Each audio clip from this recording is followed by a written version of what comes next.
Welcome back to another episode of Heaving Bosoms, the podcast where two friends recap and review a new romance novel each week, and of course, do friendship in front of you. This week, we are covering another listener recommendation, Dear Bridget, I Want You by Penelope Ward and Vi Keeland. This novel went above and beyond the standard romance formula, and we were stoked to get into it. Remember, if you want us to review a book of your choice, head on over to iTunes and give us a 5-star rating and a glowing review, and we'll absolutely do it. Of course, you can also do that if you just love us and want more people to find us, because that really helps. But now, let's get into Dear Bridget, I Want You. Thanks, Breezy Louise.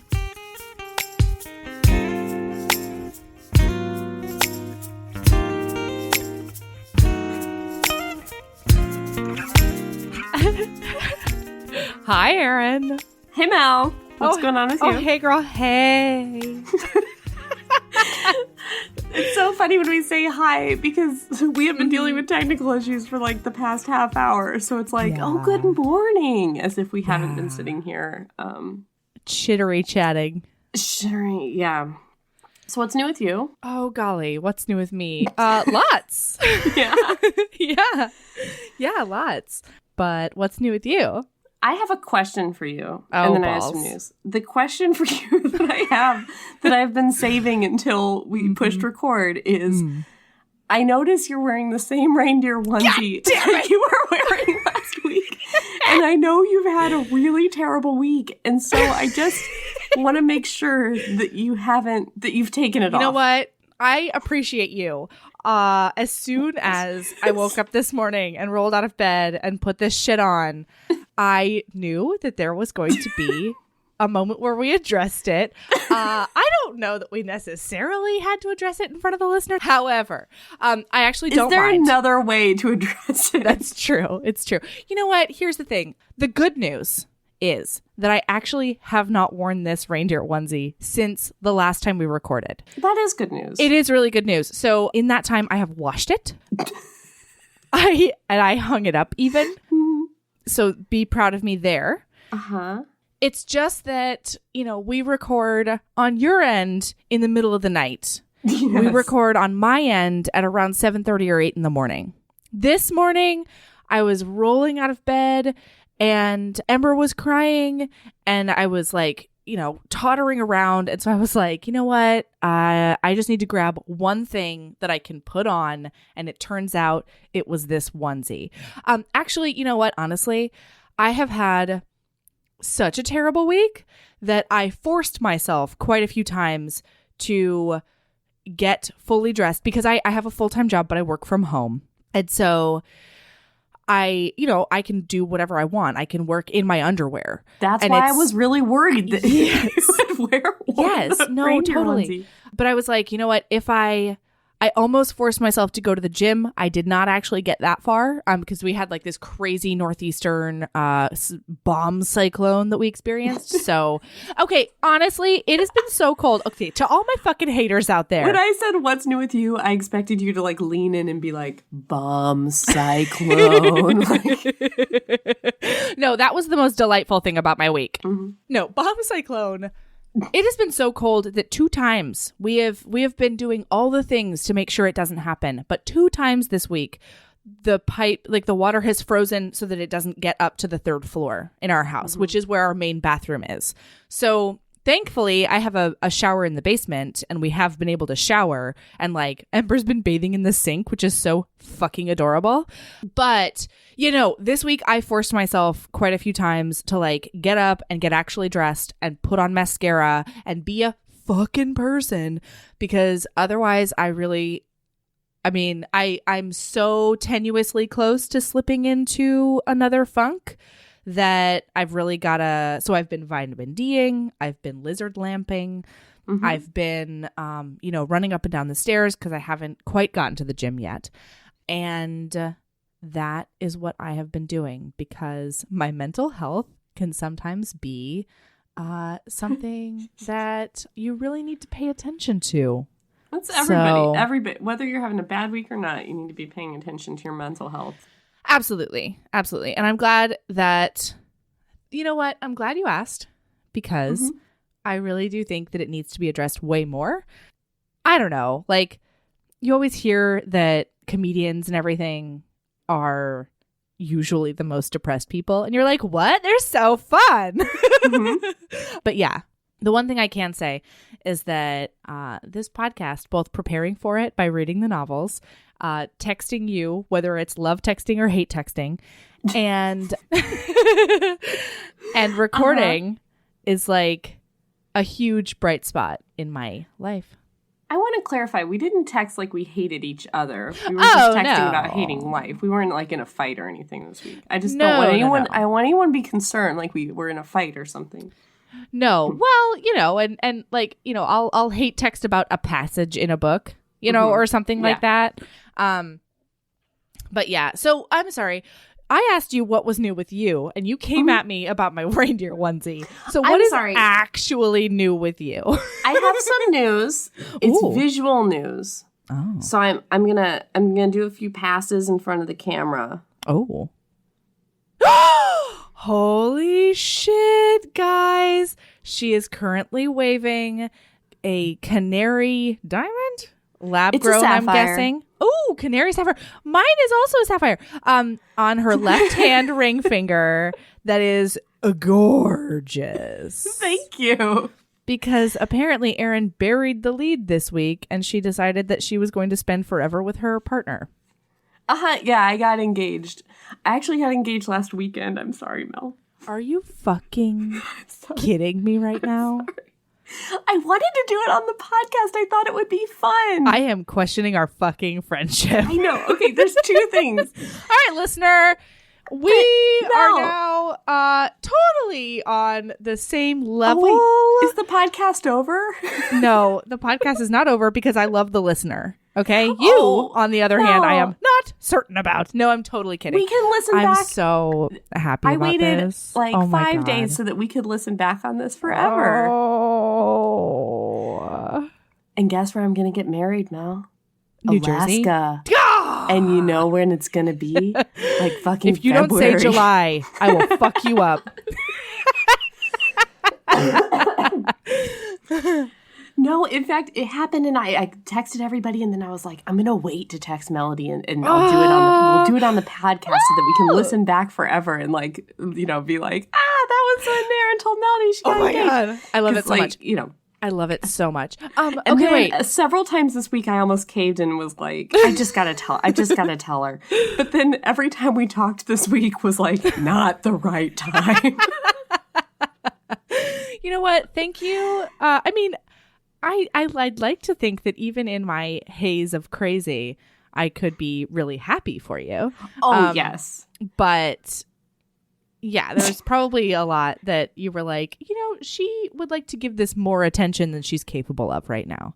And also, like, this week was Melody week. This week was not Erin week. It'll swing back around. It always does. It always does. Okay, wait. So I just have to tell everybody, because I've been wondering, but not questioning you about it, because I figured, you know, if you had news or wanted to tell me that you would. But somebody tipped you off. Did one of those bitches? No. Okay. Nobody. Because now I can finally tell Tanya, because not telling you was true. I was like, I can't tell her to keep a secret, because she will call you and be like, I have a secret. I have a secret. Tell Erin that you told me. Okay, wait. So this fall, I got the most adorable. Was it like a screenshot? It was a screenshot of text messages between you and David, and it was so cute because hold on, wait. Sup, girl? Is the photo you posted on the hike for our Instagram your engagement shot? Yeah, that would have been. We didn't take like an engagement photo. Like I didn't take like a photo with the ring, but we took a couple pictures on the hike. In fact, I think that was before he proposed, though. Erin, that's so cute. You look, I mean, before he proposes, even cuter, because the look on your face, looking and smiling at him, is just like at a fucking life partner. It's so cool. Okay. Yeah, I think we probably got engaged like 20 minutes later. Oh, be still my heart. Okay. So Oh my gosh. Okay, wait. So this, I got a screenshot and it was the cutest. And this is what I love about Erin and David. Full disclosure, I've actually never met David. And I think I've spoken to him once as he was walking into the room while Erin and I were on FaceTime, and then he fucked off again.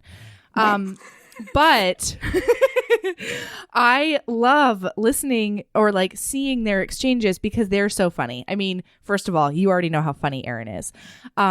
But David Hilarious. has like the same dry, adorable sense of humor. And so he texted her and he was like, you were out of town, right? He was out of town. Somebody was out of town.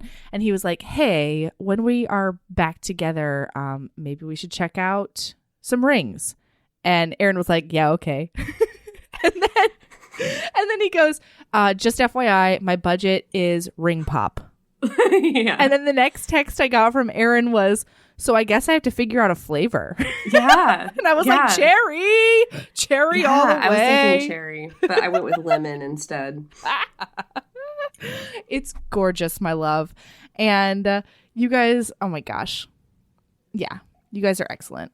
It's going to be great. And in fact, if you come out here for my wedding, if we have a wedding and if it's here, which I think we will and I think it will be, we could do a podcast from the same place. I don't know. I'm saying that now, but then when it happens, it would be like my wedding and I'd be like, fuck off. We're not doing podcasts today. Like, Jesus Christ. Like, how many things can a woman handle? But I wasn't that stressed at my wedding and leading up to it. Okay, good. Yeah. I mean, if you're doing it right, I don't think I don't you need to be remember you stressed. being stressed. No. Okay. No. Well, that's out of the way. So. I'm so, oh my God. And you know how long we've been sitting here talking about technical stuff and I've been like drinking out of my Porg coffee mug. Oh my God. Like using tissues and whatever, various ways that I've been putting my hand in front of my face and you've just been like, blah, blah, blah, blah, blah, blah. You know what? You know I'm not that kid. No, but like earlier, I took a drink out of my Porg mug and you went, oh. And I was like, what? And I was like, Porg mug. No, it's true. But here's the thing. Everybody needs to know this about me. When I got engaged, I didn't actually know about the show me the ring thing that people do because I don't know why. Because romance novels usually end before the engagement party. So showing off the ring is not a thing that I realized about. And then the other thing is I hate diamonds. So I got engaged and my partner got me this amazing like handmade on Etsy ring that the bands look like molded. They're molded to look like tree branches. And then it's a white sapphire. And I was like, oh, I'm so happy we're going to be together. We're going to do this and blah, blah, blah. And then way later, I was like, Michael, do you think everybody's going to think I'm a hypocrite? And he was like, what are you talking about? And I was like, I love this ring, but I hate diamonds and everyone knows it. And he was like, no, it's a sapphire. In fact, we can change it to any color you want. We can do anything. Which is funny because like after I got this ring, I was like, hey, is this a sapphire or a diamond? Because we basically picked it out, but I just wanted it to be yellow. I didn't really care whether it was a diamond or a sapphire. And I'm like, is it a sapphire or a diamond? And he was like, why do you ask? And I'm like, because I want to know what I can get for it. You're my fucking favorite. Anyway, all right. Okay. So we've got a review of big romance news novel today. I just I'm still wearing this reindeer onesie and finding out that you're getting married. It's very exciting. And we read this week. We read Dear Bridget, I Want You by Penelope Ward and Vi Keeland. Which, when we posted our preview, we just said Penelope Ward because that's what it was in the 5-star review. We did not know that Vi Keeland was also an author of this book, so sorry. Yes, we humbly and sincerely apologize to Vi Keeland. We appreciate your efforts for this novel. We also spelled Rachel Gibson's name wrong. Oh, I'm a dick. No, you're not a dick. I spelled it wrong on the spreadsheet, and that's why we spelled it wrong. It was the error originates with me. Fair. Sorry, Rachel Gibson. We will not fix that. We'll do it right when we do the podcast post. This was actually another reader recommendation by Breezy Louise. We're super, super thankful. Yeah, so I had fun with this book. Good. I'm going to be full disclosure here, though. I hated the male lead. I hated him. And here's my thing. He has a British accent and it's set in Rhode Island, right? So I actually am wondering, okay, two things. One, I'm actually not a huge, as much as an sort of Anglophile that I am in some ways, one thing I really usually don't like is like the old-timey, often British sort of like punny dick humor. You know what I mean? And I'm wondering if I would have liked him and this novel a little bit more if I had listened to it. Maybe. Like if I could hear his charming accent instead of just the times that he mostly negged her. Yeah. Then like maybe it would have been more charming. I don't know. How did you feel about it? I think I probably liked him more than you did. But I also didn't really like this book. Here's the thing. Breezy Louise, we like you. We fucking love you. If you want to come back and give us another book to review, like I feel bad that you suggested the book and then we didn't like it.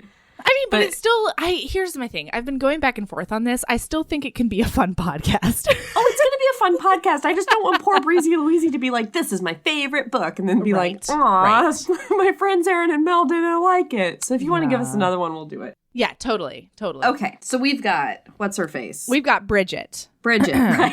That's the title. We've got Bridget. We've got Simon. Okay, you know what, though? I actually did really like a lot of this book. There are a lot of things to like in it. Like, I had such a thoroughly good time reading it, even if sometimes I was like, what the fuck did he just say to her? Okay, so we've got Bridget, and the setting is she's a 33-year-old woman? Something in that area, yeah. Yeah, 33-year-old woman with a son, but the first scene is her in an ER. She's a nurse, and she is at a hospital across town because she doesn't want to take this injury to her hospital. So she's in it's not the ER, I don't think. It might be the ER. Yeah, she is. Okay. And she's in a gown and everything because our girl has a fish hook stuck in her ass. Right. And I thought this was a really cute way to open this book. I really liked it. Me too. But we have to do a tiny segment here. There's going to be a lot of segments in this one. Is it sexual harassment at hospitals? No, I was going to let you take that one. Good. I'm ready. This is a logistics with Erin segment. Ooh. All right, she's got this fish hook hooked into her ass cheek. How did she get her pants off? Yeah. Was she not? I just don't understand. Like, so this happened while she was fishing with her son. Yeah. Was she not wearing pants when she was fishing with her son? And if she... So the whole thing is she's got her bare ass out and this sexy doctor is like, look at this ass. But like, how would that fish hook get through her pants and through her underwear and then suddenly she's bare-assed and it's not out of her ass? Like, I don't understand that. Was she wearing a skirt with no underwear while fishing with her son? Because that's inappropriate, Bridget. No. Like, she was definitely wearing underwear, remember? Because that's the whole premise. She had day of the week underwear. Yeah, one of the through lines in the book is that she got these day of the week underwear after an airline lost her luggage on like this fateful trip that we'll talk about later. So it's Friday and she's wearing Tuesday or something like that. Yes, that's exactly right. So, okay, but the fish hook is also in a place where she can pull the underwear to the side. Right. Like into her ass crack. Right. So the fish hook also wasn't in the underwear. Right. She's wearing underwear in the hospital, but like, was she not wearing underwear when the fish hook was lodged in her? Like, I don't understand. If anyone can logistically explain this to me, we would just tweet at us. Because we would like to know. While this was an adorable opening to a book, I could not get my brain around that. Okay. Here's what I think happened. Let me try. She was fishing with her son in day of the week underwear, which as she walked sort of went up her butt a little bit. You know how that happens to me most of the time, always? Okay. And she was also wearing a sundress. Which is not advisable while fishing for partly this reason, also because you're outside, so a gust of wind could show your sun your whole world, as Dave Matthews would say. Also mosquitoes. Also mosquitoes, because you're right near a body of water. Okay. Yeah.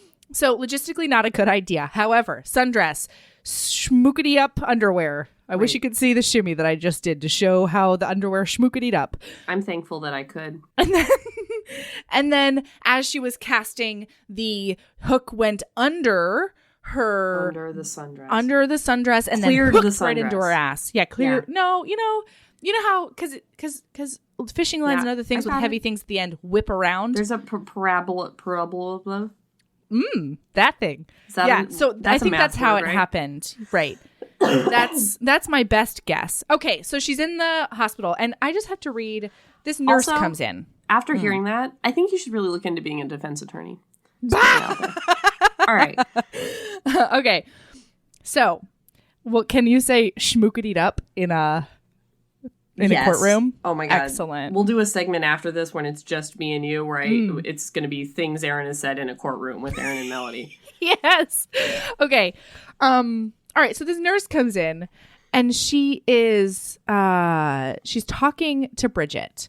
And this is when I'm like, not here for this hospital. I don't understand who their HR department is. Like, because here's the thing. In a setting like this, I'm fucking naked. I'm fucking in pain. I am embarrassed because I've had to tell everyone that there's something lodged in my ass. And, like, it's not fun. And so the nurse and the doctors are there to be like, hey, you are safe and you are here and we are going to take really good care of you. But they don't. Like, no. This nurse, one of the things after she's, talking her through everything, Bridget's like, do you have anyone else on call? Because she heard that he's like this hot doctor, this hot young doctor resident. She was like, maybe a female doctor or an older male physician. And the nurse looked at her and goes, don't worry, sweetie. You're in good hands. I'm positive Dr. Hogue has seen his share of ass. Pardonnez-moi? I think it's because they're like friends. They're not. She's at a hospital she's never been at before. Okay. All right. But to be honest, my actual note is, who is this bamf of a nurse? Because she is hilarious. Yeah. Okay. So then the doctor walks in. This hot, blonde, tall drink of a muscled man walks in. And he goes in a British accent, so I hear you want to show me your bum, and I'm not even going to have to buy you some dinner first. Which I do not understand. Here's the thing. What kind of doctor says that? What kind of, tell me, what doctor who doesn't want to face? Yeah, he's playing it pretty fast and loose with like laws, but he's playing it fast and loose with laws because he's hot enough he can get away with this kind of stuff, which is not okay, and it's not okay in the real world, and blah, blah, blah, but I was fine with it. No, see, that's the thing, right? And I wonder if this would have been different if I had heard his charming British accent, which fixes everything. Or seen him, because here's the description. Please. He smiled. Oh, God. Pearly, perfect whites. Figures. This man was downright gorgeous. Tall, really tall, probably at least 6'2", broad-shouldered, muscular arms, bright blue eyes, a chiseled jaw, and blonde hair that looked as if he just had sex. Jesus, the doctor even had fuck me hair. I couldn't possibly show him my ass. Well, but that's the thing, right? Like, it doesn't make it any better. His hotness just makes me more uncomfortable, because then I start thinking about, when did I shave last? Mm-hmm. Like, that's how she approaches it, too. Yeah. She's very embarrassed. Yeah. So then, and then he takes her gown aside to look at her injury, and he's like, have you been wearing these for 3 days? And she's like, huh? What does that even mean? And he goes, your knickers. It's Friday. They say Tuesday. I was wondering if you've been wearing them for 3 days, or you just got your days of the week mixed up. Like, none of your fucking business, bro. You're already looking at all of my things that are embarrassing. You could just be a goddamn gentleman. Like, what kind of Mr. Darcy in the first act bullshit is this? Yeah, this is not okay in the real world. I just didn't care much in the context of the romance. No, it was hot, because then she's like she's poised with her butt out so that he can do some fish hook wrangling, and she's thinking about all the places that he could put his hands and fingers and other things, and she's getting all hot and bothered, and it works. But I was just like, I don't know what world this happens in. I don't know what world. Yeah, it in a fantasy world. That's the thing. Like, I think in real life, anyone, if this really happened, would be like very uncomfortable with it. Yeah. But in a fantasy, I think that's a pretty good one. Like, you've got something lodged in your ass cheek and you got your butt out there and the like sexy doctor comes in and is like, baby, like you got a good ass. Like, I feel like that's, you know. Yeah. Also, can we do a quick segment called In-Yer-end-os with Melody? Sure. I just want to read one thing that he says. He goes, he's examining the fish hook, and Bridget says, "Can't you just thread the hook back out?" And he goes, "Nope, more than the tip is in your arse. It looks like it's got a long shaft." That is an innuendo. It's an innuendo in many ways. Because it was in her end. It's in her. Okay. Chapter 2, we fast forward 3 months because they part ways and they're like, no, nothing happens. Bridget has decided that she needs a lodger to help with the bills because she's a full-time nurse, but she's also a widow of 2 years. The same trip that she took down to her mother where her luggage was lost, her husband stayed home and died in a car accident. And so it was like this crazy, obvious, shock and nuts. And so she's been attempting to have the same life because she's like, I don't want to downsize. I don't want to disrupt my son's life anymore. I want him to live in the house that he grew up in. So she's attempting to do all of this with a meager life insurance policy and her full-time job. So she's getting a lodger, and her friend Calliope, who's also British. Are you connecting the dots, listener? What I was about to say is, when you read this book, did you call her Calliope? Did that just roll off your tongue? Because earlier when we were talking about technical issues, you're like, what's the friend's name? Cantaloupe? I did. Okay, so 2 things. One, I am literate enough to have seen Calliope, but I am just bad enough with names and or titles of things that I was like, Cantaloupe, Conundrum, what the hell is her name? It's so funny. I'm sorry I keep calling you out. I just thought that was so funny. No, call me out. It's cool. So, okay, the one thing from like a critical point of view is that when you read this book, if you experience the sort of obvious and stunted exposition, just keep trudging because you will like it more. It's really, the exposition is like really awkward, and I don't know. The first 100 pages felt like a first draft to me. It was really like a bit, rough. But then it gets better. So it gets better. Yes. Yeah. So if you just particularly trudge through, this section was really, it was clumsy, I think is a good way to put it. I'm sorry. The exposition was clumsy. Again. And then we've said it many times. It's hard to write a book. It's really hard to write a book. I wouldn't want anyone reading this to stop reading, because I would have stopped reading but for this podcast. That's exactly during right. This section. Yes. Don't stop reading. It gets really fun. Okay. So there's a lot of setup in this episode about both the lodging situation and her the laugh was not about the dead husband, but I laughed and then I was about to say, and her dead husband. Okay. So, but the laugh was because she's supposed to meet her lodger. Okay. And I didn't really understand this as a character quirk because it only comes up the once. I need to talk about this a lot. Please, because yes. All right. So the first thing that happens is this. Calliope, British friend, says to Bridget, I have a friend from England. Yeah. Who is here for a certain amount of time. He's a doctor and he's doing some kind of residency here and he needs a place to live. Can he live in your garage? And Bridget, who by her own admission has been masturbating to this man for the past 3 months, is like, I have not connected any dots. And then Simon, who is on the other side of this thing, who's friends with Calliope says, I have a nurse friend who works at this other hospital. He knows what hospital she works at because they talked about it.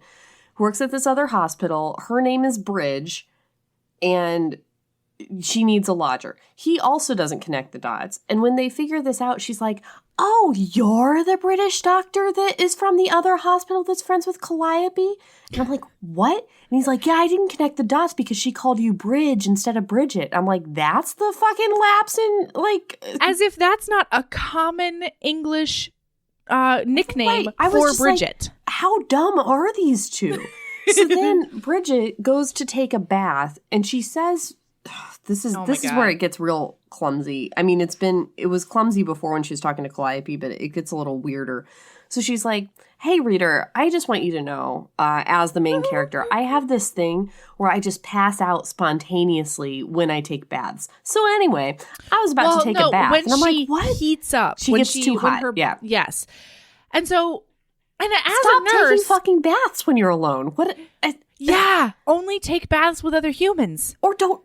Or never take a bath. Okay, yeah, because this really needs to be a safety with Erin thing. If you pass out while you're in the hot, or take a tepid bath. Yeah, your son has already lost his father. Like, really? So she gets out of the bathtub and she's like, oh, God, it's happening again, just as I knew it would. And she just passes out on the floor. And naked. Simon, naked. Okay, fine. So and then when she sort of comes to, she gets into child's pose because Calliope, her yoga instructor friend, has told her that's a good idea. Which I don't know that it is, guys. Yoga instructor Erin doesn't think that's necessarily the best idea if you're worried about blood to your head to get in kind of an inverted position. Right. I'm not a doctor, but that doesn't seem right. The end. Okay, so Simon, who's moving into her garage, which is a separate area of the home, just traipses into her house and then into her bathroom. And then he comes to and he's like, this was the most clunky way for these writers to set up. He sees her naked again. Like, yes. Why not just have him knock on the door to come in, and then when she doesn't answer it, like, he just comes in or whatever because it's unlocked and she's getting out of the shower. Like, what's wrong with that? Why did we need like a special secret fainting disease? And it was very weird to me because it never comes up again. No, you're so right. Okay, wait. So they're talking after she gets dressed and figures her shit out. I did like this. He said, I couldn't put two together, Bridge. And she goes, then how did you recognize me so fast? I wasn't even facing you. And he goes, you were down on the ground with your buttocks in the air. I would recognize that arse anywhere. Utter embarrassment consumed me. Oh, really? Your derriere precedes you, love. Yeah, I mean, it was cute once it happened. It was just the setup. I was just like, we're supposed to buy this? Like, I don't know. Yeah, and also she says that because his question later on is, I've never, have you ever passed out during sex if you get overheated? And she's like, no, I've never had hot enough sex to do that or something like that. I'm just like, why not? But if that's a thing, then that would have been really funny. Like, later in the book, she could have been like giving him the blowjob and just like passed the fuck out because she's like overheated. That would have been really funny. It would have been really funny. Anyway. Okay, but here's the thing. There are other moments where, like, later on, they walk downstairs just right after that so that he can make some tea. And don't drink hot tea after you've just passed out. Also that. Keep going. He looks at her at one point and he says, God, you're a walking disaster, Bridget Valentine. Like, he's just always negging her. Mm-hmm. Always negging her. And I just wasn't there for it most of the time. I was just like, why are you like that? You just saw the woman naked with her brown eye winking at you. Like, she is so embarrassed that you probably saw her asshole. And then you want to just double down and tell her that she's a disaster. Be charitable once in a while, you hot blonde doctor. God. I did not care. Maybe it says a lot about me that I find when people are like kind of teasy and mean to each other, I'm like, oh, that's endearing. But maybe that's wrong. No, and that's the thing. I know. They don't know each other, liked though. It That's had the I difference. listened to it also. Mm-hmm. Yeah, they don't know each other. And I might have liked it had I listened to it. And it might have also been my mood this week where I was just like, somebody needs to be nice to me. that I was like, stop being mean to her. I just got very defensive of her. So I think the next thing that happens is Simon talks to Calliope and was like, he's kind of like, what's the deal with Bridget? And Calliope's like, you are not going to fuck with her. Like, don't take your blinding hotness away from this woman. She is a widow. Like, leave her alone. Which I was a little bit like, on the one hand, I hear that. But if we are ever widowed, Erin, can we make a pact real quick? Don't do this to me. If something terrible happens, I am never, ever going to cock block you from a hot piece of ass to cathartically get over whatever you need to get over, if that's what you need. That means a lot to me. Can you please make that promise to me as well? Yes, I'll make that promise to you. Excellent. I don't think that's a promise that needed to be made, though, between us. I'm sick of people being like, she's a widow, and so her vagina is now the Sahara, and she has no sexy thoughts ever. Yeah. Like, people do the same thing with mothers, which obviously offends me. I just can't. Yeah. Okay, so he's like, no, I don't mean like in a sexy way, even though he kind of does. He totally means that. He loves her arse. Her plump arse. She's like, what do you want to know? And he says, I don't know, for starters, what happened to her husband, which I thought was really weird because no one said that she had one. Really? Like, he knows that she's a single mom. Yeah, my note is, who said she had a husband? He knows she's a single mom, but he doesn't. Oh, yeah. She could have just had a kid. That was a pretty heteronormative assumption of him. Yeah, I felt that was fair. Anyway. Fair. So anyway, Calliope fills him in on the whole widow situation. Can we skip ahead to my favorite part? Sure. Okay. They see each other at the hospital, blah, blah, blah. She finds out he's going on a date with a 23-year-old at the hospital. Brianna, who... Oh, but also Simon is significantly younger than Bridget. Yes. He's like 25 or 26, something like that. And Bridget's I thought he was 33. 28. Oh, I thought he was younger. But anyway... He's been through med school, bro. Him going on a date with a 23-year-old is not gross, I guess. No. What I want to say. No.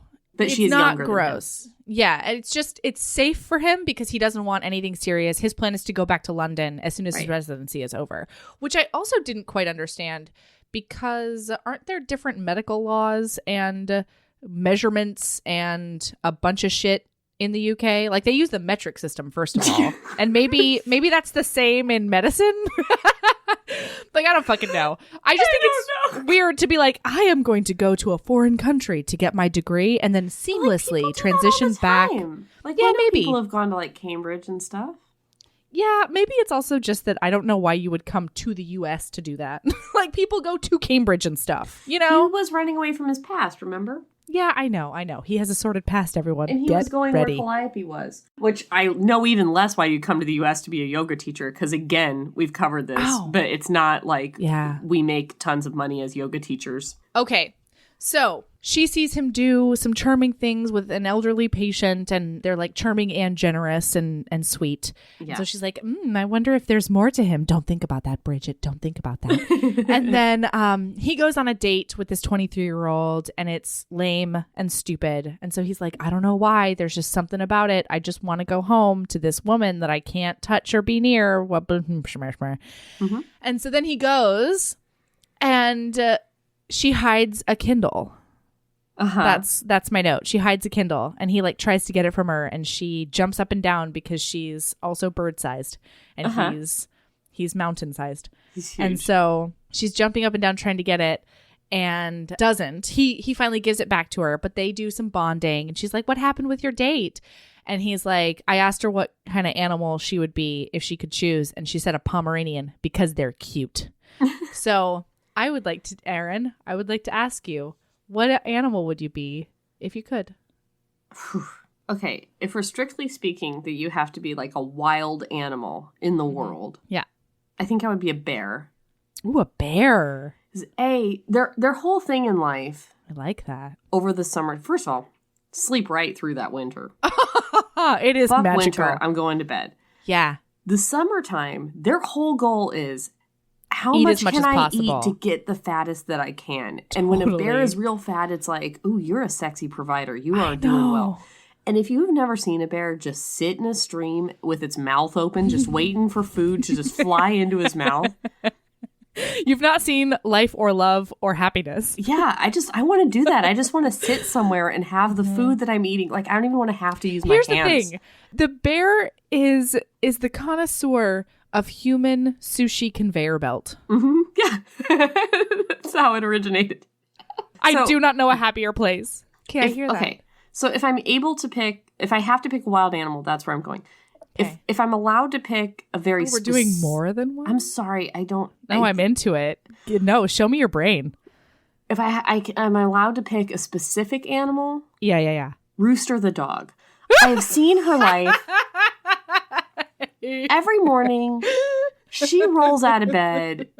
If I'm not going to work and I literally force her ass out the door to go pee, she rolls up at 11 o'clock. She sleeps in a scarf basket. I think I told you.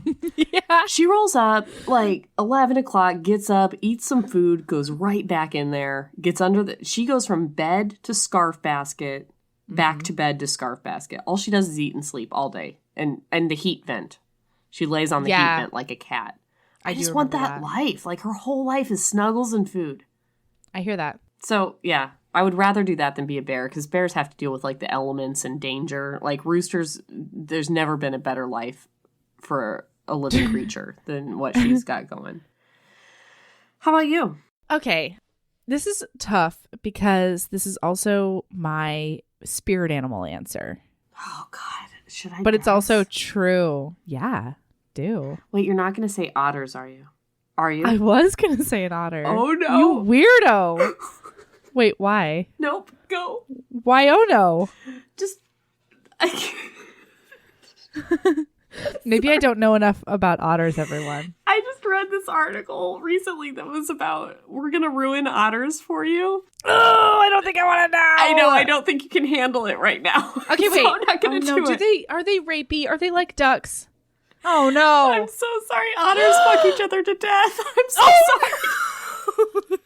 And then they will just continue to have sex with the corpse until it disintegrates. I'm so sorry. You're telling me? I just found this out, and then I was sitting here thinking, I wonder what Melody's going to say, and then I was like, oh, I know exactly what she's going to say. I'm so sorry. Oh, no. Not only do they rape each other to death, but then they're also necrophiles? Yeah. I'll send you the article. Oh, balls. Will you? Oh, yeah. Thank you so much. Sure, I'm going to do it right now. Well, here's why I was going to say otter, even though my whole world is fucking they're ruined. Fun-spirited, fun-loving. They are, until they get so randy they literally murder each other in all the orifices. Fuck! Well, I mean, they're wild animals. All wild animals do terrible things. Yeah, I mean, no, I'm not giving otters a pass. All the right, but here's why I was going to say that. The Case Against Otters, the necrophiliac serial killing fur monsters of the sea. It is a Vox article. Okay, can I say how much I love Vox? Mm-hmm. Ezra Klein is killing the game these days. Mm-hmm. Okay, but I was going to say fucking otter because they, if you've ever gone to the zoo or watched a video, here's the thing that I love about otters. They, from what I knew before Erin drew the curtains back on The Wizard of Oz, is they romp around all day. They're little rodents that romp and frolic and tumble around, and then they use tools to eat mollusks all day, and they just lay on their fat little backs and eat mollusks while floating around in the sea or in the river. And then they snuggle with their babies all the time. And that is what I like about otters. But I didn't know the dark I'm so secret. sorry. I'm so sorry, Melody. They do use tools, and they use tools for a lot of things. They are snuggly. Okay, well then what would I be otherwise? No, be an otter. I'm sure.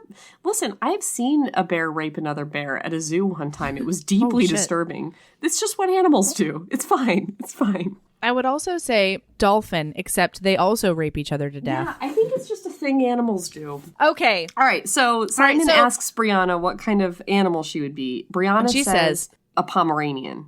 Because they're cute. And he's just like, I am done with that. Like, if I ask you what kind of animal you'd be and you say a Pomeranian, you are not the girl for me, which, fair. I'm into it. Yeah. So then he asks Bridget, and she says a stallion because they're wild and free and also not rapey. Right. I don't know that they're not. There probably are. I don't know. So okay, wait. So then, is this where the mouse happens? It's pretty around sure the mouse same happens. time. Okay, so there's a mouse happens in the house. Bridget is like jumps on the Bridget's table. very stereotypically of a woman, freaks the fuck out. I've never understood this reaction to rodents, but whatever. She's up Me on neither. a table, freaking out, and Simon's like, "I got this. I'm gonna catch the mouse." Which is the craziest thing, Right. because unless you are an actual ninja, Yeah, I have go. never seen a human catch a mouse. They're so fast with their bare hands. And he especially literally- not under a thing. No, like just strides over to that mouse. Here, sorry, this is a segment. Bing, boom, bing. Logistics with Erin again. right. He just strides over to that mouse and is like, somebody hand me a Tupperware. And then just gently puts it right over that mouse. Right up. Okay, you want to know this is Bing Boom Bong. This is Mama Bear with Melody. Because my reaction to this whole thing, this motherfucker says, he goes, "Oh, I wasn't expecting to play Tom and Jerry today." And then he stands up and his hair is disheveled and he looks really hot and heroic and blah. And then, okay, so he's got the mouse by the tail, a wild animal. This is a mouse. He doesn't even use like a Tupperware? No, this He is a just catches field it mouse. in his hands. In his Oh bare my fucking God. hands, holding Jesus it Christ. by the tail. And it's wiggling its arms around as if it wouldn't immediately strike and bite you because it has defense mechanisms called teeth. Right. Okay, so then he looks over and he goes to her 8 or 9-year-old son, "Come see, Brendan." Simon then cupped the rodent as my son pet it. Is this a PetSmart mouse? And also, I was like, get the fuck away from that. Get my son away from that animal. Yeah, it's because got diseases probably. that is diseased. That is wild. It will bite at any second. It's gonna spider monkey at his face to try to get away. Like, this is not a dad moment, because then they go outside and they release the mouse together. And Bridget's like, he's so good with my son. And I'm like, that motherfucker just put your child in danger. What are you doing? Oh, we're not even to Simon is not good with her son. I think that's where we're going next. Oh, fair. Okay. Fair. Go. So, I think one of the next... So, he makes a lot of comments of like, "You're such a good mother. You do so well with Brendan. Brendan is such a good kid." But I don't think this child actually speaks for the first like 200 pages of the book. We know almost nothing about Brendan the child. There are no interactions between Simon and Brendan, save this situation with the mouse. Like there's very little. But that's later. He cooks I think. Brendan breakfast at some point. I think that's later. It's really early on. It's weird. Okay. He's like, "I don't want to settle down. I don't want to get married. I don't want kids. I don't want any of that," because of his past. And then he goes on the date with Brianna. I think we jumped ahead a bit. He goes on the date with Brianna and then is like, "I need to come home to this lady." And then that's when she's like, "Do you want some wine? Because I promised myself I wouldn't drink alone." Yeah, because she gets drunk on 2 glasses of wine. Which we've all been there, Erin. Let's be honest. You have But not? here's the thing. Listen, I had 1 glass of First coquito of all, last Melody, night. I'm allergic to wine. What kind of friend are you? right. You know this. I always forget. But we'll just say it's beers. But like, Beers are different. That's a different alcohol have you ever content. been so drunk on 2 glasses of wine that you sleep through your alarm, miss your job, no. and forget to take care of your Abso-fucking-lutely child? not. Because No, that's what happened. never. She has 2 glasses Yeah. of wine, and in the morning, she's just like, "Oh God, what time is it? I slept through my alarm, and Brendan needs to go to school, and I need to go to work, and I'm an hour late." Like, what? 2 glasses of wine? Like, what kind of human are you? But we are skipping ahead a bit Okay. because That's this is what I my thought. favorite part. I thought it was later. He comes home from this date and he's like, "What would you be, a stallion?" And she's like, "Yeah." And then she goes to get the wine and he digs out her Kindle. Right. To be like, what are you so embarrassed about? Because And it was titty fucking. it was a titty fucking romance novel. Yeah.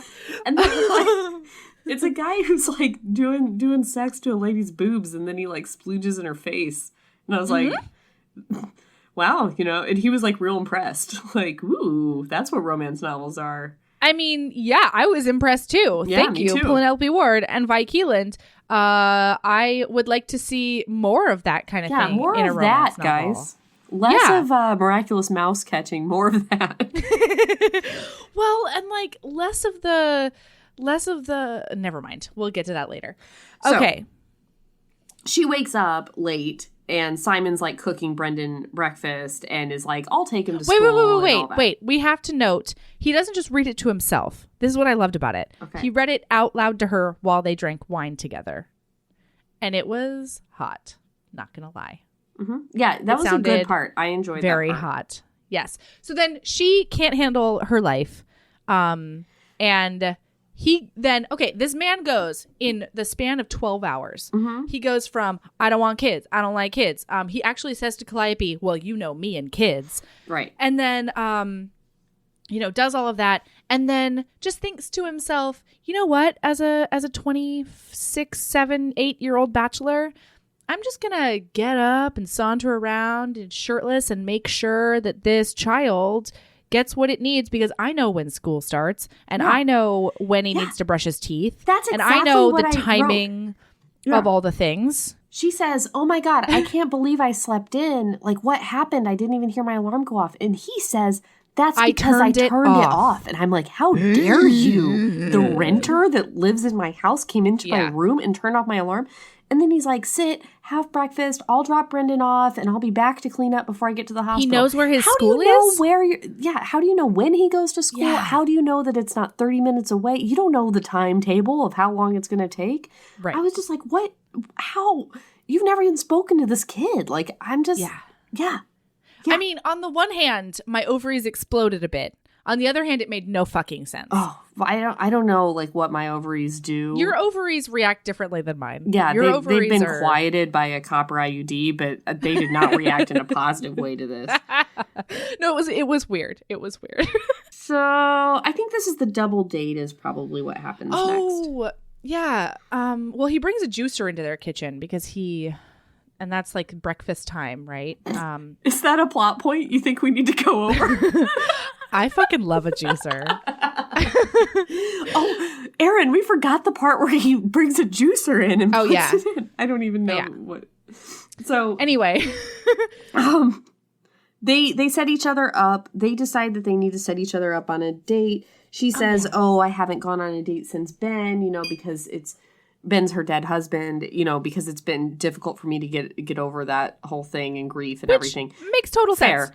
Simon says, I don't think that's true. I think you're just afraid to get back in the saddle. To which I said, fuck you, get out of my house. Yeah. But she did not. She was like, yeah, you're maybe right. You're so blindingly hot. I can't see what a dick you're being right now.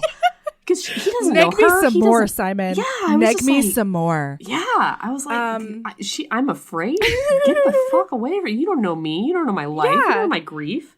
And even if I am afraid, that's none of your fucking business. Mm-hmm. And it's probably also like, can we not take this incredibly complicated and huge thing in my life and boil it down to I'm afraid to see another penis? That's not what's happening. Okay, wait. So then he starts giving her what he wants in a woman. The first thing on the list is an ass, I think. A good ass, a plump. A good ass. The second thing is he wants to make sure that he wants to make sure she has a good answer to the animal question, which I didn't hate, honestly, because I think you can tell some things about a person with that kind of shit. Not a lot, but you know what? I'm overthinking this. And the third thing is, he wants her to make sure that this woman is not a starfish in bed, which first of all, it offends me that she's never heard this term before or like has no idea of what it could possibly be in the context of a hot young man. But you can't extrapolate a little. Yeah, I guess it's like a pillow princess, right? Okay. I've never heard that term, but I know what that means. Yeah. Okay. I just thought starfish was weird because starfish implies to me that your body is splayed out like an X. And you eat out of your vagina? Wait, what? What? It does not. That's not what it applies do. to you. That's where a starfish mouth is located, right in the vag space. I can't breathe. So what? Okay, that's snort number one. What he's saying is that he doesn't want a woman that like doesn't participate in sex and just kind of lays there and takes it. But to me, a starfish also meant that her arms are up above her head, which offends me more than somebody who's not participatory. I'm just like, put your arms down. Yeah, totally. Anyway.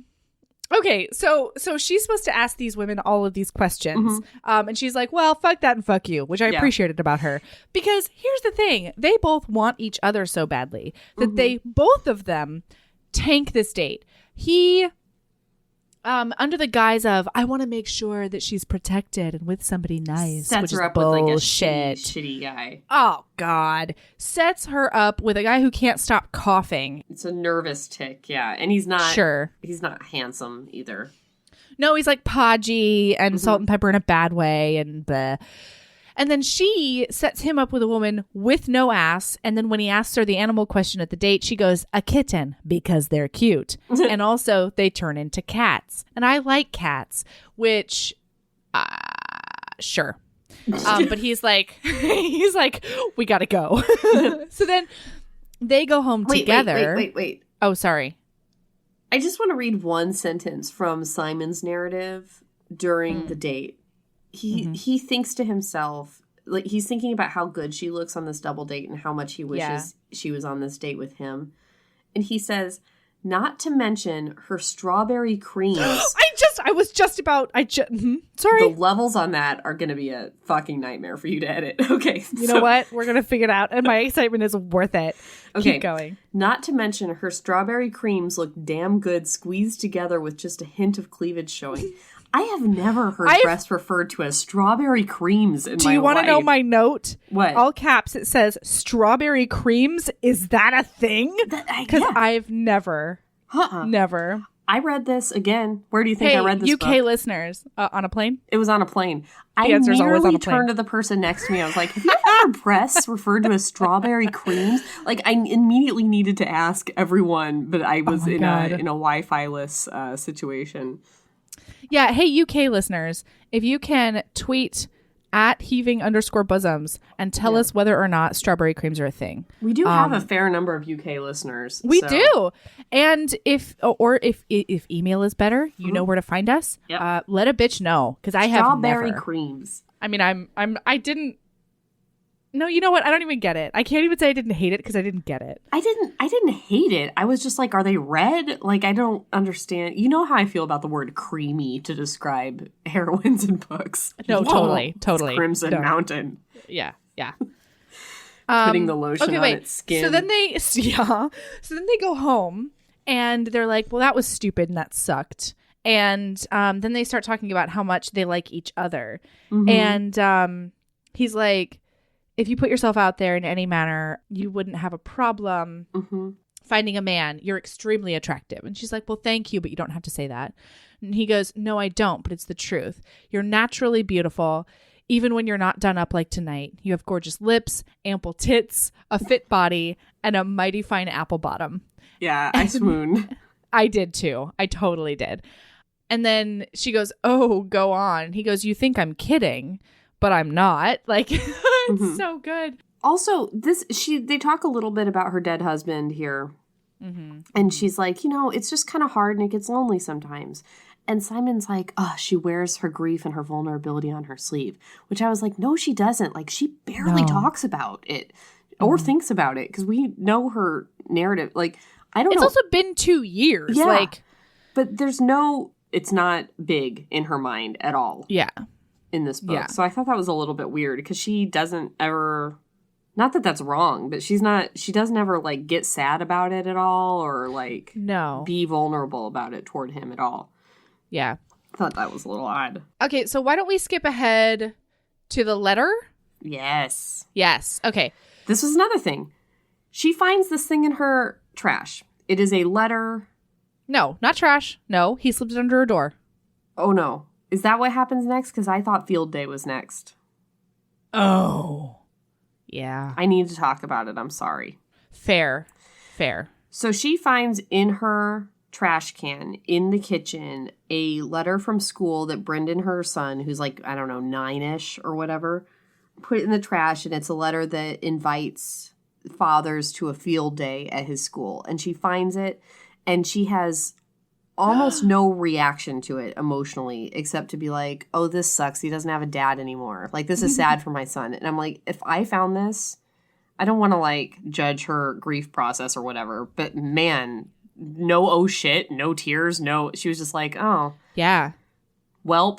It's very weird. That's the thing. At least in my personal grief experience, it's the random, everyday, mundane shit like that will get me going from zero to steel magnolias. Mm-hmm. Yeah. If I found this in my garbage, I would up on have lost my shit. She does not. She holds it together. She's fine.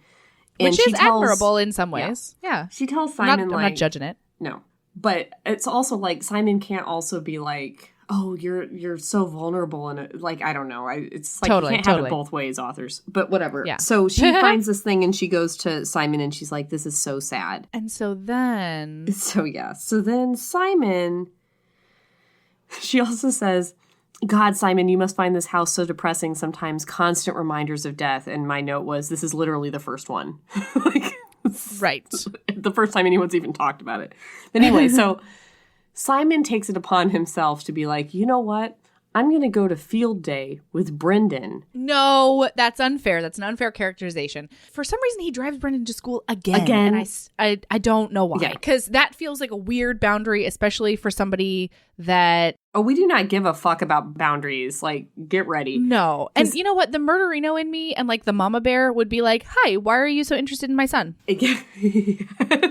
Hi, young man who just entered my house. What exactly is it about my son that you like a whole fucking lot? I don't know. Maybe I'm a dick though. So, well, and again, I can't see him or hear him, so I am not charmed necessarily as much as she is. Okay, wait. So he drives Brendan to school again, and Brendan like, kind of asks him to do this. He does. He says, "Hey, would you kind of be like an uncle?" And he's like, "Sure, sort of." And he agrees to go to field day with Brendan. Does not tell Bridget. Doesn't tell Bridget. Has to trade 2 Saturdays of shifts to get the shift covered, and like a nighttime shift, and like buy this guy some food. Like, it's a whole lot that he does. Yeah. And does not tell Bridget, which I am not okay with. My note was, what if Bridget had shown up? I know. My note was, what have you ever even talked to this kid? Is this okay? Is this okay with Bridget? Why haven't you talked to Bridget? Yeah. And then once he gets there, he says that he's Bridget's brother. Or Brendan which is also weird. No. The teacher assumes. Okay. Because the teacher's like, you're an uncle. Oh, how do you have an accent if you're related to them? And he fully makes up a story about how he's Bridget's blood brother. And a pilot. Well, that was Brendan's thing. Brendan told a white lie. But Simon went with it. He completely condones it and is like, yeah, Brendan, lying's okay. Like, I was like, you're also teaching this kid shitty lessons about how it's okay to lie to his whole class and his teacher? Like, get out of his life, man. I was so upset. And then, also, I just have to say, this is like just a me thing, but part of this like class thing is when the teacher is, they as part of this class sit Indian style. And you remember sitting Indian style, right? Mm-hmm. So in college, so that would have been 10 years ago. Woof. That's where we are in our lives. That's where, yep. I did like a tutoring thing where I like went to a kindergarten class and I was like, okay, guys, everyone sit Indian style. And I was like fishhook grabbed by, I was like tackled by the teacher. And she was it is crisscross applesauce we say crisscross applesauce around here. That's right. So, that's right. At this racist school, apparently. No, I'm just kidding. But they say Indian style, that stuck out to me because I was like, it is crisscross applesauce around here. Yeah. So they win everything at field day, and the teacher hits on him, and he flirts with her on autopilot, but then is like, I gotta go. And then Bridget shows up to pick up her son, which also Bridget didn't decide to show up to be like the one parent. She was just like, you know what, kid? These are some hard knocks. Learn to be without a dad at She had field to day. work, Where too. No, totally. But Bridget made absolutely no attempt to like, I don't know. She said, should I keep him home from school? No, I also don't want to do I don't that. think she even talked to Brendan about it. No, she didn't do a fucking thing. Even after finding that letter, which is... She didn't even prep him, which this entire field day was team events between an adult, usually the dad, and the kid. Mm-hmm. And so I don't know what she expected him to do all day. I don't know. It would have been a do very field sad day with day. the ghost of his dad. Yeah. I don't get it. It would have been very sad. So she's like, what are you doing here? And he's like, saving the day. And she's like, swoon, please hop right into my vagina. And she says, on one hand, I thought it was the sweetest, most heartfelt thing anyone had ever done for us. On the other hand, it was a bit irresponsible. And I'm like, a bit?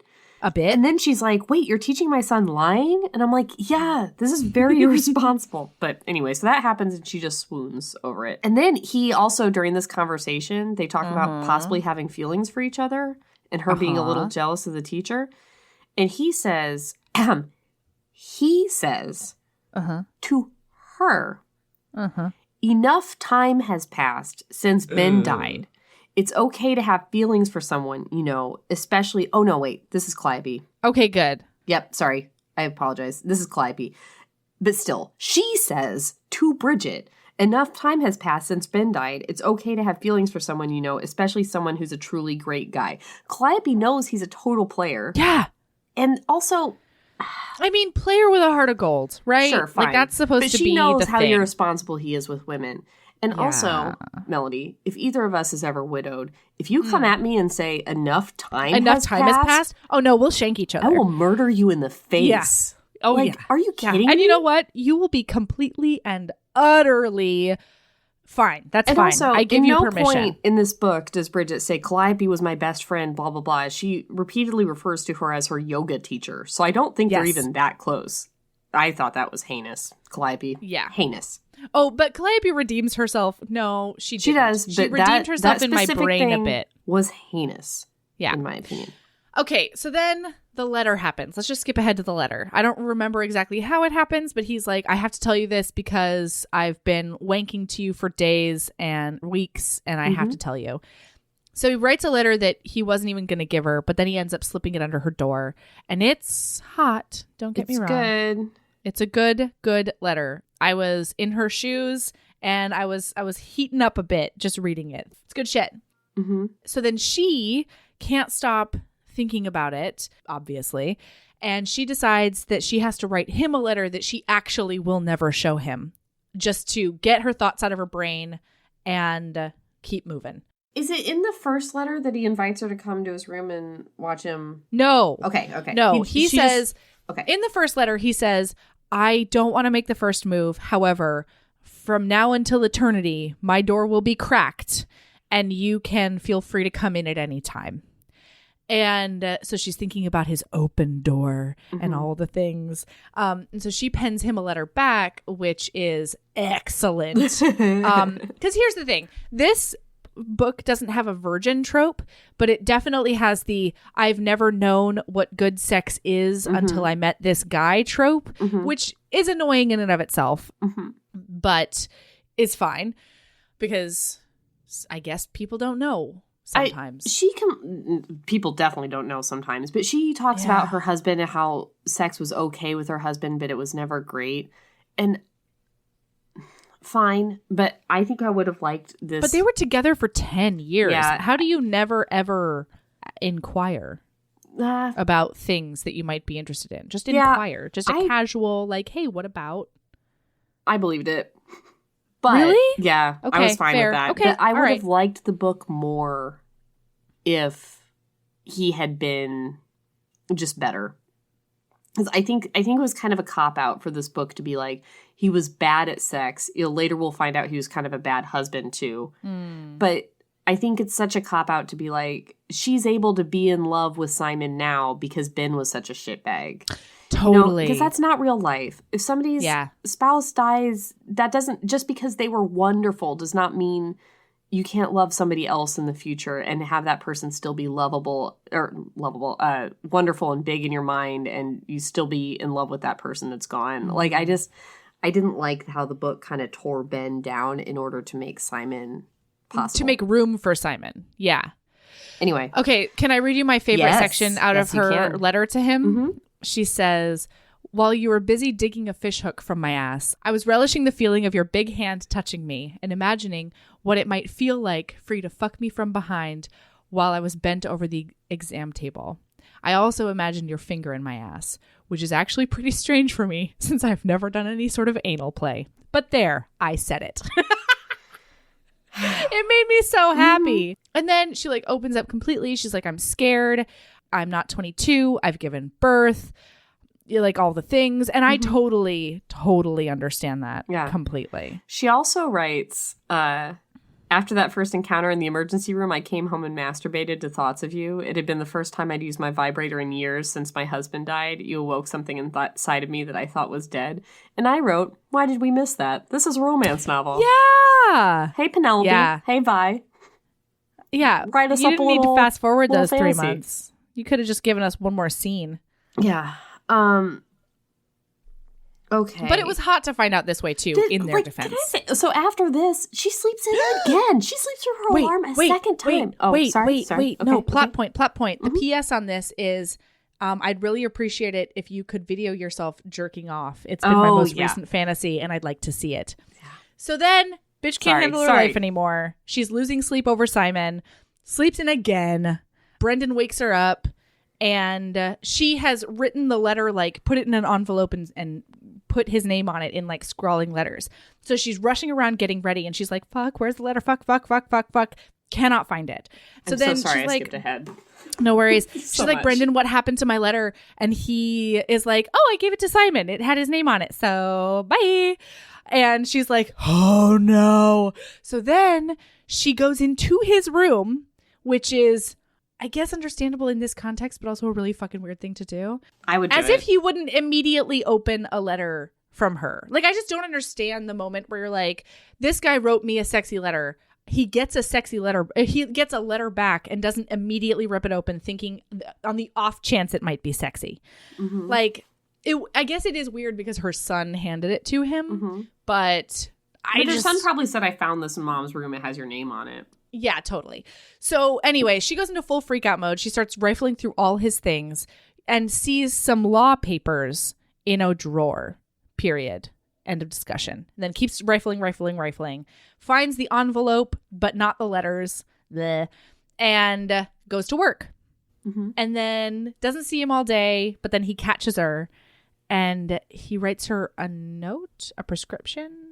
Is it a prescription? Yeah, he writes her a prescription note because they're treating the same patient, and he keeps making innuendos or in-yer-end-os. Yeah, in-yer-end-os. And she's like, "Stop it! I'm flushing." But can I say that whole morning fiasco happened because she slept through her alarm again, or forgot to set an alarm again? And I'm just like, I've forgotten to set an alarm maybe once in 3 years, and not been to late to work. I'm like, that I can fully attest that now with Ember, I just wake up at about 7:30. Like, what is your life? Your circadian rhythm changes. Alarms aren't hard, as you get though. older. Like, it blows my mind. She wakes up at the same time every morning. Like, get it together. He was right when he told her she was a total mess. She is. She is a bit, yes. All right. Okay, wait. So he gives her the prescription. He writes her a prescription, and it says, my door will be open at 11 p.m. Why would you want a video when you can have a live show, essentially? And so she's like, oh my God, I can't believe this. And he doesn't actually believe that she'll do it. And so at 11 p.m., he's in his room and he notices that she's standing in the doorway, like in the shadows. And he fully jerks off, calling her name, doing all the things. I'm not going to lie. Worked for me. It was hot. It was good. It was very, very hot. Yeah. But then he says, hello, love, after he has completed his business. And she immediately scampers away. And then he doesn't see her for a week, ? Because she's avoiding him. Mm-hmm. Yeah. I don't know how that's possible when you live in the same house and work at the same hospital. But like they had opposite shifts or something. And she's doing her best to avoid him. Uh-huh. So. Oh, sorry. I want to read this. One more thing about the masturbating scene. Yeah. Her narrative while she's watching him says, I thought I might come before he did. Thank God fear had frozen me in place or may have done something even crazier like walk in and climb on top of him. The urge to do that was stronger than any urge I'd ever had in my entire life. I wanted to ride him more than I wanted to take my next breath, and this was coming from a woman who'd always preferred the missionary position. And my note was, sounds like a starfish to me.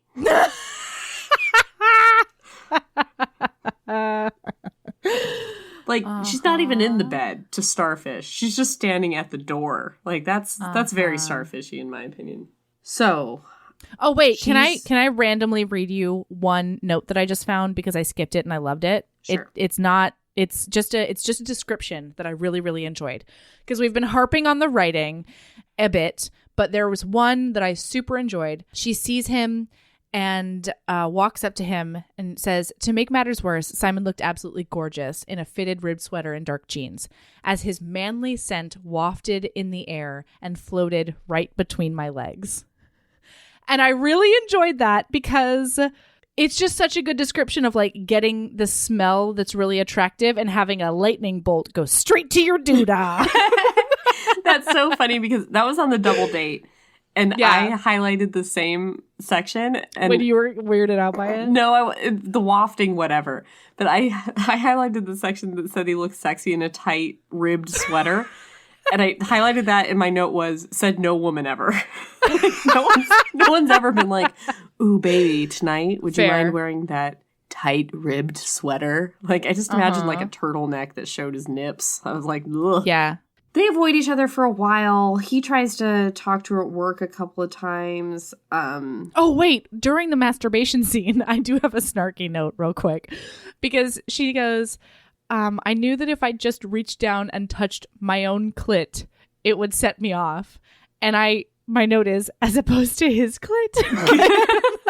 Or somebody else's. Dan. Okay, yeah. So they the next note I have is that she goes to Florida, but I swore that they had sex before that. Is that not true?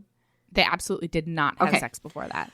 Then, because so she's like, if we have this. sex, I will never, ever let him go ever in my life. And I'll be in love with him. And also, my son will then be in love with him vicariously or because of the properties of transmission. And none of that is true. Right. Okay. So then she goes to Florida to be like, I need to think about things because you're leaving and I want to have sex with you really badly, but I think it'll just make things worse. Also, the author... When she says she's going to Florida, about 20 times on like one page writes down to Florida. We're going down to Florida. Yeah. Everybody's going down to Florida. And I'm like, can we just say she's going to Florida? Like, does it always have to be down to Florida? We're going down to Florida. Okay, wait. But can I make a quick note about how I am different from this heroine? You would have fucked it out? Here's the thing. First of all, obviously. All of our listeners know Melody Carlisle bangs it out. Everyone knows. It's okay. Okay, no, it's not that. This is an actual point I think I'm trying to make, okay? This is a human point. In my humble experience, having sex has only ever demystified things. Mm-hmm. Fair. I think that it's worse if you let him go as a fantasy. Like, no. I want to know, like, if he makes a really weird face when he comes, maybe that will help me to kick him out the door. If he won't go down on me, then I know that we have no future together. Mm-hmm. If he, like, if having sex has only helped me say goodbye to people. Mm-hmm. Mm-hmm.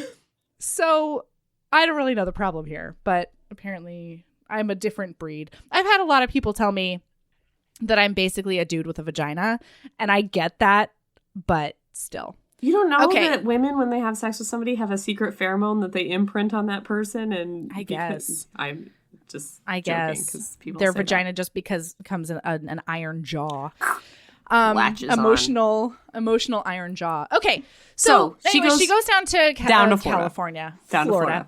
And visits her mom, and her mom tries to set her up, and they have a lovely day with a guy. And Brendan, this whole time, whoa. This bitch does not know that Brendan has been texting Simon every day, like multiple times a day, like picture messages, all the things, right? But wait, so Simon, while she's there, she tries on a bikini, and Simon asks her to take like selfies in the bikini, and then she does, and then Simon calls the store and pays for the bikini in advance so that she kind of has to buy it. So anyway, there you go. That's important. Which, once again, logistics with Erin and Melody. How does he know exactly what mall she's at? I have no clue. How did that happen? There's just a lot. How did that happen in a span of 10 minutes? This podcast is going to be like 3 hours long, so I'm trying to cut down on the 25 logistics segments that I had for this episode. Okay, wait. So then she finds out that Brendan texts Simon pictures of like her having a fun day with another dude. And then all of a sudden in the bikini that Simon bought her. Right. So then she's like, I am scheduling a trip home right now. And she leaves early because she's worried about Simon's feelings. Right. And I kind of get that, but not super. But okay. She like panics and she's like, he hasn't returned my text messages. I'm going to spend $200 to change my ticket and go home early when I'm really worried about money. So she goes home, and that's when they have the talk where she's like, I didn't have fun with him. That's not what it looked like. And he's like, well, I really like you or something. And let's have 24 hours together. Let's have sex once. And then it was really fast. It was really fast, and it was also confusing. It was. Read you this. What? Thank you. Oh my God. Because I reread it so many times when she's like up on him. Yeah. So did that happen? I thought they were standing. They were standing. I reread it several times. Then he says, he stopped before pulling me close. He took a moment to smell my hair and then suddenly lifted me up over him. So I'm thinking they're standing and he's like lifted her up. Like he would push her against the wall. Like her legs are around him kind of situation. Okay. So then placing my hand back over his shaft, he said, jerk me off, then put me inside you. So is she reaching between her legs? So I was like backwards. Maybe she's turned around, but then how is he holding her there if they're standing up? And then, so she reaches down and pumps him into my hand. I reached down and pumped him into my hand. My clit was aching with need. Weird, but whatever. When I couldn't resist any longer, I stopped stroking him and placed his slick cock at my opening. He was looking down so that he could watch the moment he entered me. And I was just like, what? She's bird-sized. Remember? Yeah, but like... She's roughly a field mouse. I cannot figure out what this position is. I can't either. I'm so glad you couldn't either, because I was so confused by this. And then she said, Same. Wait, get this, though. I've never had sex from this angle, to which I wrote, what angle? And she said, I moved my hips in a circular motion, rubbing my ass against the root of his cock while he was, this is nothing a woman has ever said in the history of time, while he was balls deep inside of me. So she's definitely turned around if she's rubbing her butt on him.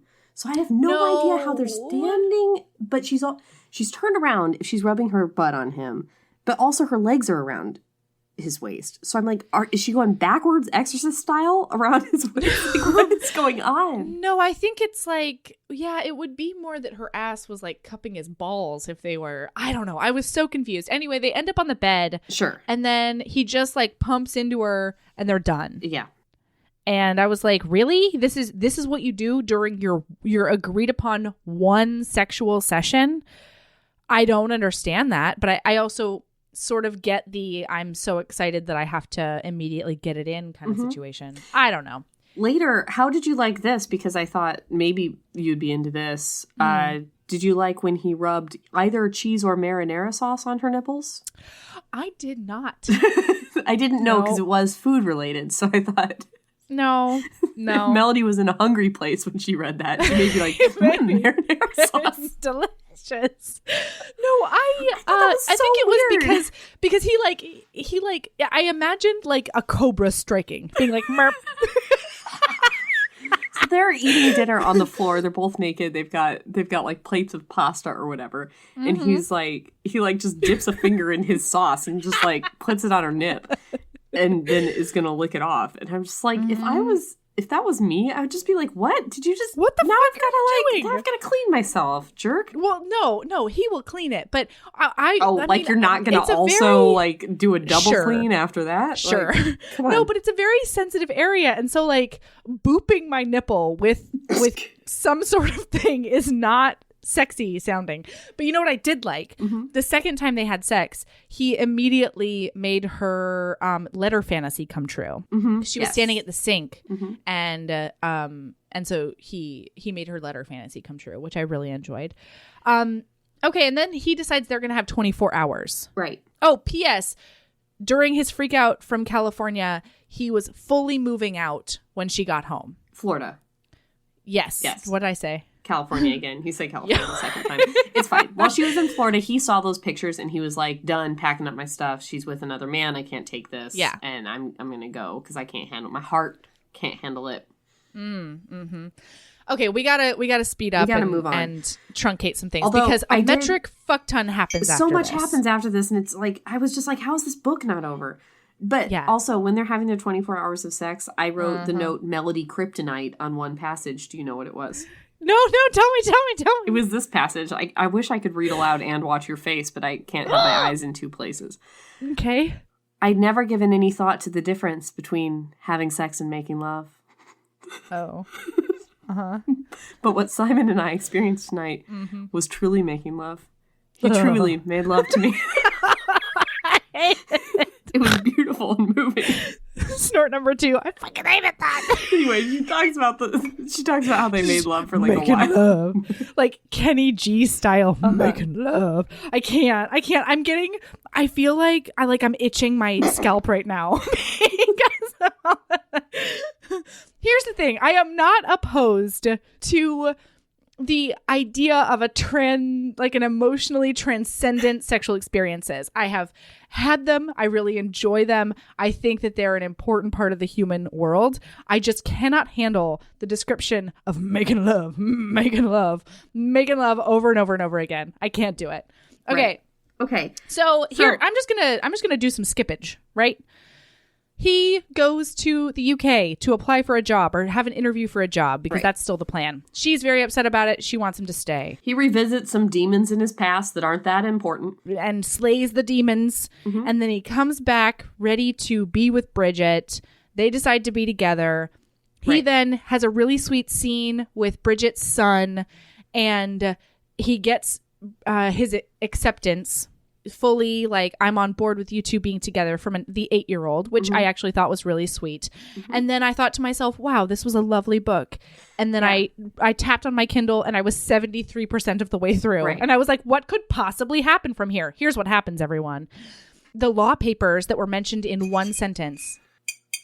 Don't tap on things like that, you dick nose. It's just I've got this huge ring now. Sorry. Stop beating your porg mug with your beautiful engagement ring. Okay, so where was I? Oh, yeah. So here's what happens. Remember the law paper that I mentioned that you would have totally read over that she rifles through in a drawer? Turns out that's incredibly important because there was an accident that that Simon was sort of a part of. Then he's called to give a deposition. He's then sitting because there's a wrongful malpractice suit that's happening. May I take over here? Yeah, thank you, lawyer. Okay. So there is a woman that is suing the hospital for malpractice and has named probably 25 doctors in the suit. It's a many. Simon did not treat this woman. He saw her in the emergency room. She came in after a car accident with probably pretty amorphous soft tissue neck pains. And he wrote her like discharge paperwork. It's really hot when you talk like that, Erin. I'm sorry. I'm getting an intellectual boner for you right now. This? Yeah. All right. Keep going. Tell me more. So, he wrote her discharge paperwork, and that's it. But he's been roped into this lawsuit, so he's been roped into the deposition. So they want him. His lawyer is going to depose her. So his lawyer has him sit in on the deposition. Yes.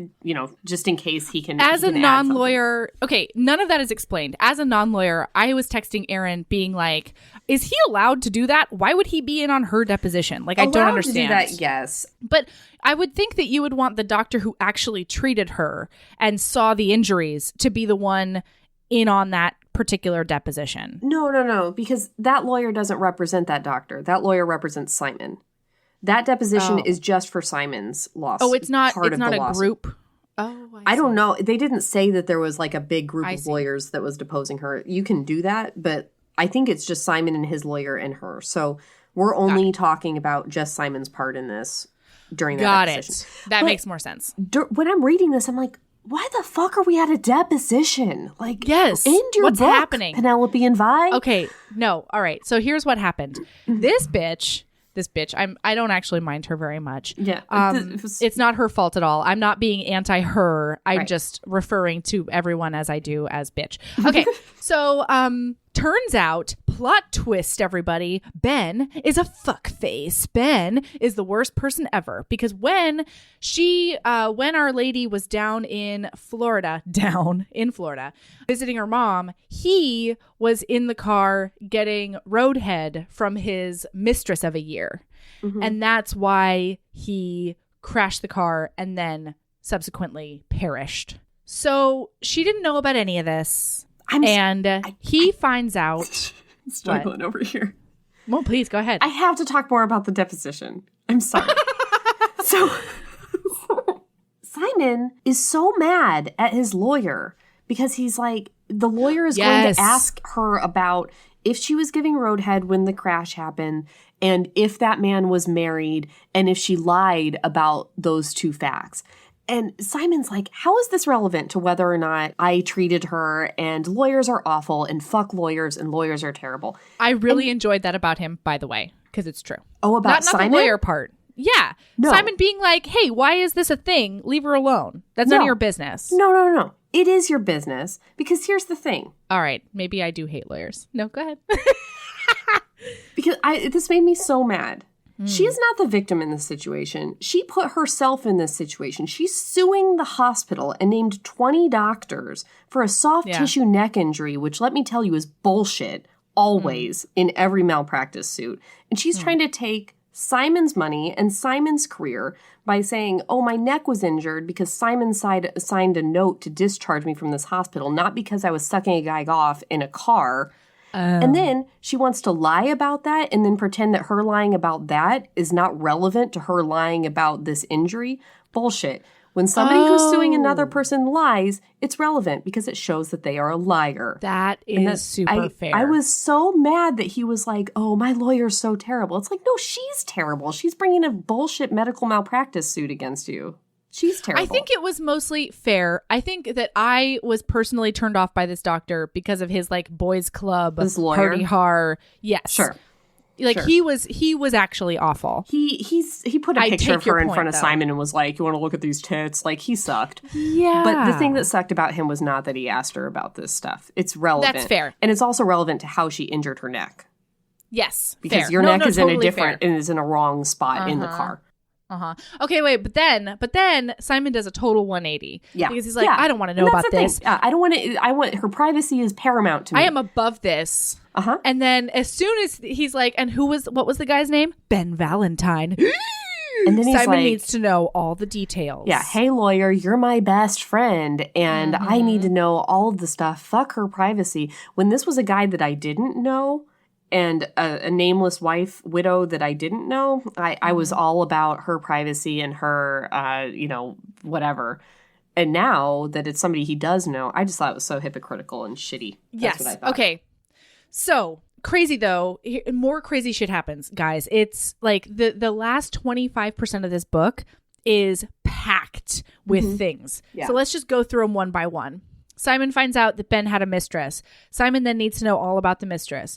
The mistress has a 3-year-old, which could be in line with Ben being the father. Simon then strong arms both these women to get a paternity test or a sibling test to make sure like whether or not they're brother and sister. Under the guise of what if Brendan grows up and falls in love with this woman and they have 2-headed babies? That's the reasoning for that, which is dumb. Anyway, continue. Yeah. He tells her all about it. Oh, there is a person at the hospital who needs to mind their own fucking business because as soon as Simon is sitting down with the mistress, I have totally forgotten her name. Oh, my note on this is like, get a hobby. She immediately calls Bridget and freaks her the fuck out by being like, I saw Simon at coffee doing nothing wrong but with a woman with tits. And then Bridget immediately freaks out, even though she did not know her husband was having an affair. And she has had absolutely no trust issues up until this point. But Simon just sitting at a coffee shop with a woman freaks her the fuck out. Okay, so Simon then tells off all of the other hospital staff because they are talking about him like a sexy man in front of Bridget, and he's like, how dare you? She's like, thank you, that was so hurtful. And I was like, in what world is that hurtful? And why wouldn't you just be like, hey guys, FYI, we're dating, maybe you would like to not talk about that in front of me? That would be a good way to handle that, Bridget. But instead, Simon needs to write in and like take care of shit business. Okay, that was a total like throwaway side plot. Anyway, so her other friend at the hospital needs to get a hobby. She freaks out. He tells her about the mistress and the kid. Then Bridget ambushes the mistress and her kid to get the paternity test because the mistress thinks that Simon is going to come. What's her name? I don't like calling her just the mistress. I don't remember. Claudette. Fuck. Claudette. It's not Claudette. It's not. I don't remember. I'm sorry. Anyway, sorry everyone. She has an Italian last name. I remember that. She does. Okay. Yeah, she is Italian. So, then what else happens? They decide that they're going to be together forever. And during one of those conversations, what's her name says, I had a hard time conceiving Brendan. Do you want kids? And he's like, yeah, I want kids 30 minutes ago. So then we watch Gina. 3 months. Gina. So then we watch 3 months of them doing infertility treatment and her doing shots. Just like, and why then, are we here? Why? I don't understand. So then his parents show up from the UK to be like, God, the fuck are you doing? I forgot about this. Yeah, no, I know. And her boob comes out in England. Oh, in England times. No. They are from England. It's true. They come into our kitchen and her boob accidentally comes out. And I was like, how many boobs are going to flop out in England on this podcast? I know. Many. Anyway, sorry. And that's like that's a throwaway thing. She just like pops it right back in and no big deal. Yeah, I was like, I would just break up with him. That's not how it happens in England. I just feel like I can never see these people again. Yeah, that's not how it happens in England. Okay. So then Parents are bad to her. Parents are awful to her. And then they come around. Yeah. Also they show up on the day he's going to propose. Yeah. And so he proposes to her. And then the epilogue is they have twin girls. Oh, and Simon does the stereotypical, Brendan, you better help me out in protecting it with a shotgun these girls when they're teenagers. Ugh. And I'm like, get the fuck out of town. I had so many notes in that last 25%, but you're right. We're like 3.5 hours into this podcast. I don't know. I don't know. I think that it was just so much. I enjoyed it. It was fine. But I was just like, why didn't we just have a book too? Yeah. I think that last 25%, again, I mentioned this earlier, was there to delegitimize the first husband to make room for Simon. Totally. And make her unlove that husband before. I not only didn't need that, it upset me because I don't think you need to unlove the first one in order to make room for the second one. Your heart has it has boundless amounts of love to give. I think I literally wrote that verbatim. Like the heart has room for this kind of thing, and I kind of resented the authors for giving us that easy way out. I don't know, giving these characters the easy way out. And I think the same thing, I think that's part of the parents thing too, is like to make sure that the parents were okay with him being with a single mom and to make sure she had babies so that would root them together and make sure that I think that they thought they had to do all this to make us believe them as a couple or believe their love or invest in their love. And I did not need that. I think we should have been given a little more credit. Yeah, they could have adopted in order to have children together. They could have done a lot of things that I think that we went through that whole in vitro situation or fertility treatment situations so that they could prove to us that Simon did really want kids and that it wasn't just an accident. I think that's why we were there. And I'm like, we didn't give us a little more credit. Like, we didn't need that to believe that these characters wanted the things that they told us that they wanted. Correct. Okay, listener, I'm really sorry. We're going to get our shit together for the next episode, and we're going to try to make it not an hour it's gonna be short. Not it's close gonna be to 2 so hours. Snippy snap. Actually, wait. It's not. If it's not. Because we're doing that Penny Reed book. Oh, it's true. I love that shit. Okay. So if you are interested, real quick, in like quick, snippy, snappy, but really entertaining and adorable reviews of romance novels, check out the YouTube channel, youtube.com/fangirl musings. FANGIRLMUSINGS. I think her first name is Jacqueline. She's also on Twitter at Fangirl Musings, I believe. And she follows us, so you can find her there. She is so funny. A lot of times she live tweets a lot of the books she reads. And so she's been reading a lot of the books in preparation for the podcast. And sometimes I'm like, fuck, man, I really want to like read her live tweets before a podcast just so that like, because they're so good. So check her out because she does YouTube style and they're usually between like 10 and 20 minutes long. They're really fun. She has a bunch of stuff that pops up on the screen. And I usually agree with a lot of what she's saying. Yeah, that's the thing. I'm always like, yeah. So if you like the things that we think and say, you probably like the things check that she her says. out. Subscribe to her YouTube channel. She's so fantastic. And she also gets... Oh, sorry. Oh, yeah. She also gets throbbing consent boners like I do. So we're into it. Yeah. And full disclosure, she's pimping us on Twitter like nobody's business. God! Our girl is so cool. Listener, we know there's only one of you, but please, like throw her a like so we can pimp her back a little bit. Yeah. Okay. Do you have a self-love this week, Erin? Or do you want me to start? I do. It's very quick. Okay. Lush had a 2-for-1 bath bomb sale. Get it. It ruins your tub, but it makes you feel like a sparkle princess. Excellent. Mine is a little app called Headspace. Or, you know what? It doesn't necessarily have to be that. Mine is I've been meditating just like 10 minutes a day. And I actually subscribe to Headspace. This is not sponsored, although Headspace, let a bitch know. It's really great because it's this British guy who like later in his life went off to get trained and, you know, all the things. And he makes it so not intimidating. He makes it the exact opposite of intimidating because I get really intimidated by meditation. Headspace is the meditation app, not the... Yes. I thought that was the therapy app for some reason. No, that's Talkspace. Which also, let a bitch know. Okay. I see. No, so Headspace is great because there's videos that like sort of talk you through why like certain things aren't scary, or like if you're not doing it, if you don't think you're doing it right, don't fret about it. Mm-hmm. Not to mention that most of them are only like 10 minutes long, and yet it changes my day. Mm-hmm.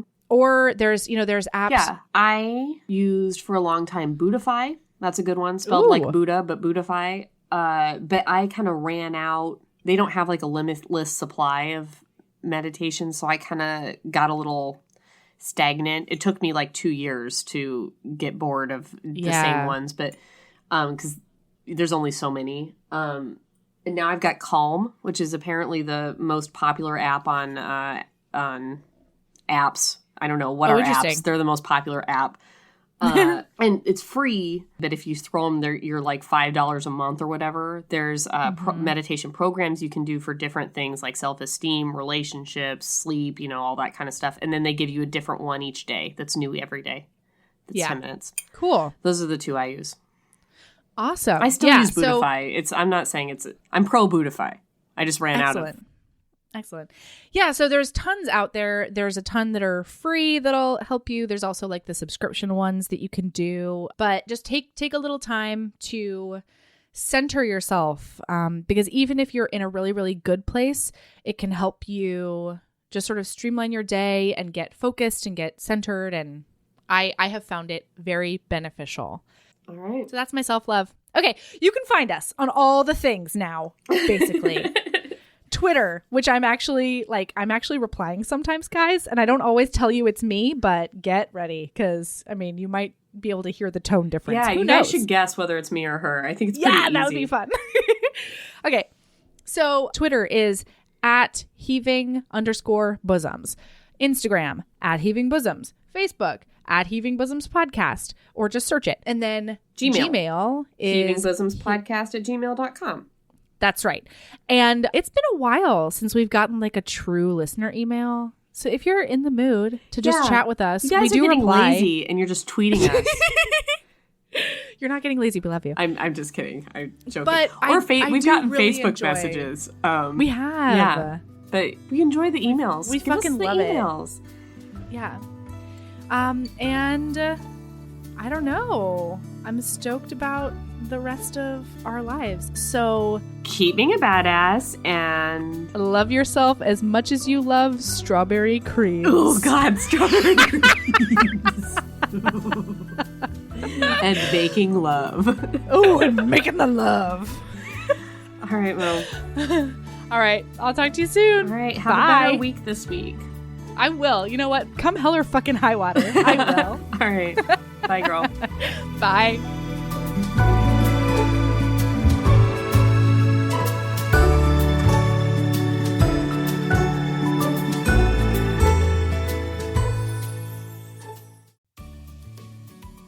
Hey, you.